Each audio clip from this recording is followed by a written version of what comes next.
విజయవాడలో భారతీయ జనతా పార్టీ రాష్ట్ర కార్యాలయంలో ఆంధ్రప్రదేశ్ ఏపీ బీజేపీ ఎన్నికల నిర్వహణ కమిటీ ఏర్పాటు చేయడం జరిగింది. దాదాపుగా 3 వారాల క్రితం రాష్ట్ర స్థాయిలో ఒక కమిటీ, ఎన్నికల నిర్వహణ కమిటీ వివిధ బాధ్యతలు సంబంధించినటువంటి 37 అంశాలతో వివిధ కమిటీలను ఏర్పాటు చేసిన ఆ కమిటీ మొదటి మీటింగ్ ఫిజికల్గా ఈరోజు రాష్ట్ర అధ్యక్షురాలు పురంధరేశ్వరి గారి అధ్యక్షతను నిర్వహించడం జరిగింది.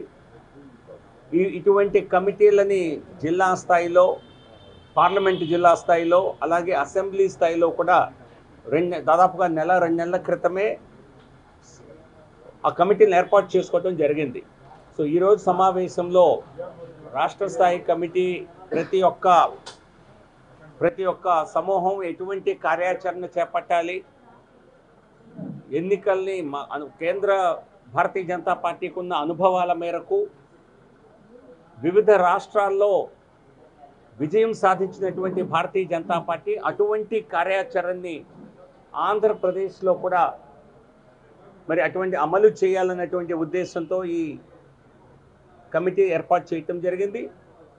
దీనిలో 37 వివిధ అంశాలకు సంబంధించిన కమిటీలు, A to Z ఎన్నికలకు సంబంధించి అన్ని అంశాలకి సంబంధించిన సభ్యులు రావటం జరిగింది. సో ఆ కార్యాచరణతో ఈరోజు భారతీయ జనతా పార్టీ ఎన్నికల సమాయత్తానికి ఒక ప్రధాన ఒక కార్యక్రమాన్ని చేపట్టడం జరిగింది. రానున్న రోజుల్లో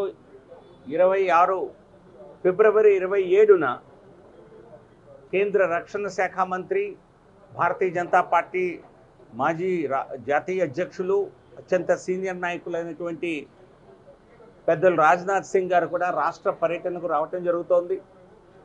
ఒకే రోజు 3 క్లస్టర్లలో, అంటే పార్లమెంటు క్లస్టర్లుగా మొత్తం రాష్ట్రాన్ని 5 క్లస్టర్లుగా విభజించి ఒక్కొక్క క్లస్టర్లోనూ ఒక్కొక్క సమావేశం వారితో నిర్వహించడం జరుగుతోంది. ముందుగా వారు ఉదయం విశాఖపట్నంలో ఒక ఇంటలెక్చువల్ మేధావుల సదస్సుని సంబోధిస్తారు. ఉదయం సుమారు 9-11 గంటల మధ్య. ఆ తర్వాత విజయవాడకి అక్కడి నుంచి పర్యటనకు వచ్చి ఇక్కడ 5 పార్లమెంటు జిల్లాలకు సంబంధించినటువంటి కోర్ కమిటీ సభ్యులు ఎవరైతే ఉన్నారో ఆ జిల్లాల్లో ఉన్నటువంటి కోర్ కమిటీ సభ్యులతో 5 పార్లమెంటు జిల్లాలు సుమారు 100 మందితో ఇక్కడ సమావేశం అవుతారు. ఆ తర్వాత గోదావరి జిల్లాల క్లస్టర్కి సంబంధించి రాజ్నాథ్ సింగ్ గారు మరొక సమావేశంలో బూత్ స్థాయి అధ్యక్షులు, కార్యకర్తలందరితోనూ సమావేశం అవుతారు. సో ఈ విధంగా జాతీయ నాయకుల రాక మరి ఇక్కడ ప్రారంభమవుతుంది. ముందుగా రాజ్నాథ్ సింగ్ గారి పర్యటన ఉంటుంది. ఆ తర్వాత ఇతర జాతీయ స్థాయి నాయకులు కూడా, సీనియర్ నాయకులు రావటం జరుగుతోంది. భారతీయ జనతా పార్టీ కేంద్ర నాయకత్వం ఇచ్చిన ఆదేశాల మేరకు, సూచనల మేరకు రాష్ట్ర పార్టీ ఎన్నికలకు పూర్తిగా సమాయత్తం అవుతోంది. జాతీయ సమావేశాలు జరిగాయి, నేషనల్ కౌన్సిల్ సమావేశాలు. ఆ సమావేశాల్లో ఏ విధంగా వచ్చే ఎన్నికల్లో నరేంద్ర మోదీ గారి నాయకత్వంలో దేశం మొత్తం మీద 370 సీట్లకు పైగా భారతీయ జనతా పార్టీ విజయం సాధించాలి, ఎన్డీఏ కూటమి 400 సీట్లకు పైగా ఏ విధంగా సాధించాలి అన్న దానిపైన దిశానిర్దేశం జాతీయ నాయకత్వం చేయటం జరిగింది. అందులో దేశ ప్రధాని నరేంద్ర మోదీ గారు, దేశ హోంమంత్రి అమిత్ షా గారు, జాతీయ అధ్యక్షులు నడ్డా గారు, రాజ్నాథ్ సింగ్ గారు, ఇతర అనేక మంది పెద్దలు మాట్లాడటం జరిగింది. సో ఆ కార్యాచరణలో భాగంగా ఆంధ్రప్రదేశ్లో కూడా ఎన్నికలకి పూర్తి స్థాయి సమావేశాలు సమాయత్తం అవ్వటానికి నిర్వహించుకున్నటువంటి సమావేశం. ఎన్నికల పోటీకి సంబంధించిన అంశాన్ని జాతీయ నాయకత్వం, భారతీయ జనతా పార్టీ రాష్ట్ర నాయకత్వానికి తెలియజేస్తుంది. ఇప్పుడు దానిపైన ప్రత్యేకంగా స్పందించే అవకాశం కానీ అవసరం కానీ లేదు. ఒక జాతీయ పార్టీగా ఈ రాష్ట్రంలో ఇండిపెండెంట్గా నిర్ణయాలు ఉండవు. జాతీయ పార్టీ వారు ఇచ్చేటువంటి గైడ్లైన్స్ ప్రకారం భారతీయ జనతా పార్టీ రాష్ట్రం పనిచేస్తుంది. రాష్ట్ర శాఖ మాకిచ్చిన కార్యాచరణ ప్రకారం పార్టీని బూత్ స్థాయి నుంచి రాష్ట్ర వ్యాప్తంగా బలోపేతం చేయడానికి ఎన్నికలకు సమాయత్తం అవుతున్నాం. సో ఎన్నికల స్ట్రాటజీ ఏ విధంగా ఉండాలి, ఎక్కడెక్కడ ఎవరు పోటీ చేయాలి, ఇవన్నీ కూడా జాతీయ నాయకత్వం సరైన సమయంలో సూచిస్తుంది.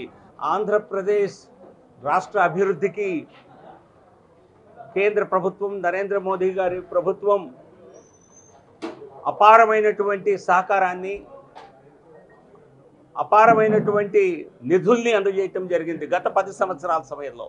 ఇందులో భాగంగానే అనేక కేంద్ర సంస్థల్ని ఆంధ్రప్రదేశ్లో స్థాపించడం జరిగింది. రేపు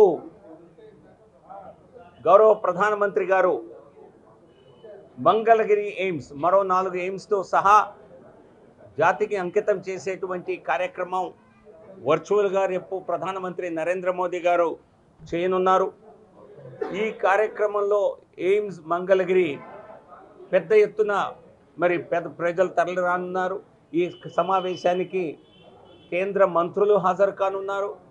ప్రధానమంత్రి గారు వర్చువల్గా ప్రారంభం చేసినప్పటికీ ఇక్కడ ఎయిమ్స్ మంగళగిరి వద్ద కేంద్ర పార్లమెంటరీ వ్యవహారాల శాఖ మంత్రి ప్రహ్లాద్ జోషి గారు, కేంద్ర ఆరోగ్య శాఖ సహాయ మంత్రి భారతీ పవార్ గారు హాజరు కానున్నారు.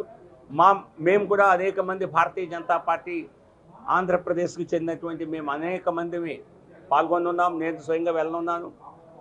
రాష్ట్ర అధ్యక్షురాలు పురంధేశ్వరి గారు కూడా కార్యక్రమంలో ఉంటారు. అనేక మంది ఇతర భారతీయ జనతా పార్టీ నాయకులు కూడా రానున్నారు.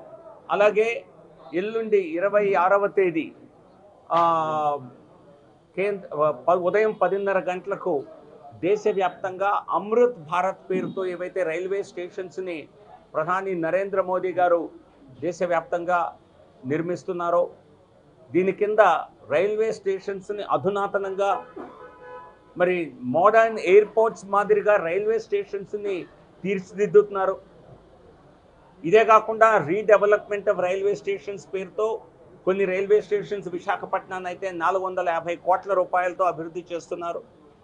అదే విశాఖపట్నంలో మరో 2 స్టేషన్లు సింహాచలం, అలాగే కొత్త వలస. ఈ విధంగా రాష్ట్రంలో అమృత్ భారత్ కింద మొదటి దశలో అభివృద్ధి తీసుకునే మొత్తం 78 రైల్వే స్టేషన్స్ని అభివృద్ధి చేస్తుంటే, మొదటి దశలో టేకప్ చేసేటువంటి వాటన్నిటినీ కూడా ఎల్లుండి 26వ తేదీ ప్రధానమంత్రి మోదీ గారి చేతుల మీదుగా ఆ కార్యక్రమానికి శుభారంభం చేయటం జరుగుతుంది. దీనికి కూడా రైల్వే రంగంలో తీసుకొస్తున్నటువంటి విప్లవాత్మక మార్పుల్ని ఆ సందర్భంగా కూడా ప్రజలకు తెలియజేయటం జరుగుతుంది. ఇదే కాకుండా రేపు వర్చువల్గా ఈఎస్ఐ హాస్పిటల్ కాకినాడలో కూడా ప్రధాని నరేంద్ర మోదీ గారు ప్రారంభించనున్నారు. ఈ విధంగా అనేక దేశవ్యాప్తంగా కార్యక్రమాలతో ప్రధాని నరేంద్ర మోదీ గారు జరిగిన అభివృద్ధిని ప్రజల వద్దకు తీసుకెళ్లేటువంటి పని రోజు చేస్తున్నారు. ముందుగా మార్చి 1వ తేదీ విశాఖ పర్యటనకు రానున్నారని చెప్పి కొంత మీడియాలో వార్తలు రావటం జరిగింది. మార్చి 1వ తేదీ ఆ పర్యటన ఖరారు కాలేదు. సో కాబట్టి మరెప్పుడు పర్యటన ఉంటుంది ప్రధానమంత్రి గారిది అన్నదానికి ఖచ్చితంగా కొన్ని రోజులు వేచి చూడాల్సి ఉంటుంది. సో ప్రస్తుతానికి మనకు కన్ఫర్మేషన్ ఉన్నది రాజ్నాథ్ సింగ్ గారి పర్యటన 26వ తేదీ, 27వ తేదీ. ఆ తర్వాత పర్యటనల గురించి కూడా వివరాలు త్వరలో తెలియజేయడం జరుగుతుంది. మరిన్ని వీడియోస్ కోసం ఛానల్ ని సబ్స్క్రైబ్ చేయండి. లేటెస్ట్ అప్డేట్స్ కోసం వాట్సాప్ ఛానల్ ని ఫాలో చేయండి. అండ్ లింక్ డిస్క్రిప్షన్ లో ఉంది.